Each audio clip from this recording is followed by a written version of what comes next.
একদম পারফেক্ট কাশ্মীরি আচার রেসিপিটা কিন্তু সবাই চায়। আমি কিন্তু এভাবেই করি। এভাবে যদি একবার কাশ্মীরি আচারটা করেন দেখবেন যে বারবারই এভাবেই করছেন। একদম ক্রিস্টাল হবে দেখতে, সফট হবে। অনেকেরটা হয় কি শক্ত হয়ে যায়, প্লাস স্বাদটা কিন্তু ওই রকম হয় না। এভাবে যদি করেন দেখবেন যে কত মজা হয়। এখানে আমি 1 কেজি কাঁচা আম নিয়ে নিচ্ছি। এভাবে আটি সহ নেবেন।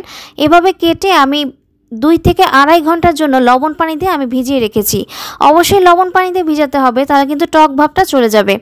4টা শুকনো মরিচ আমি বিচি ফেলে দিয়ে কুচি করে কেটে নিয়েছি। এটা কেচি দিয়ে কেটে নিলে কিন্তু সবচেয়ে ভালো হয়। তার সাথে নিয়ে নিয়েছি আদা 2 টেবিল চামচ, এভাবে করে ঝুরি করে কেটে নিয়েছি।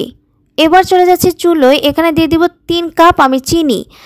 1 কেজি জন্য কিন্তু 3 কাপ চিনি যথেষ্ট। তারপর চাইলে কিন্তু আপনারা কিন্তু আরও বেশি বাড়িয়ে নিতে পারেন। হোয়াইট ভিনেগার নিয়ে নিচ্ছি এখানে 1 কাপ। কোনো পানি কিন্তু এখানে ইউজ করব না।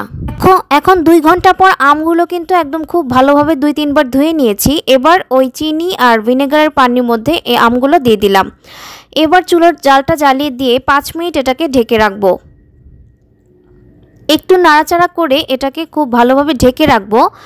তো ঢেকে রাখলে আস্তে আস্তে নরম হয়ে আসবে। যখনই বলক চলে আসবে, এই যে দেখুন এরকম কিন্তু বলক চলে আসতেছে, তখন কিন্তু আলতোভাবে এটাকে আমি একটু নেড়ে দিব।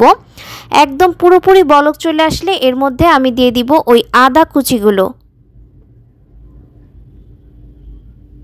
আরও 1 মিনিট আমি ঢেকে রাখলাম। এরপর আমি ওই আদা কুচিগুলো আমি এখানে দিয়ে দিচ্ছি। আদা কুচিগুলো দিয়ে আবারও একটু আলতোভাবে নেড়ে দিব। আলতোভাবে নেড়ে এর মধ্যে আমি আবার দিয়ে দিচ্ছি ওই শুকনো মরিচের যে কুচি করে রেখেছিলাম, সেই কুচিগুলো এখন কিন্তু দিয়ে দিব। চেষ্টা করবেন আলতোভাবে এটাকে কিন্তু খুব ভালোভাবে নাড়তে।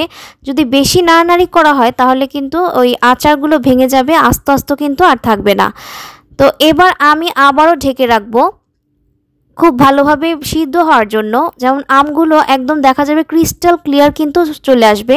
এখানে কিন্তু 20 থেকে 25 এমনকি 30 মিনিটও লাগতে পারে। ঢেকে রাখছি আমি মিডিয়াম আঁচে এটাকে ঢেকে রাখবো।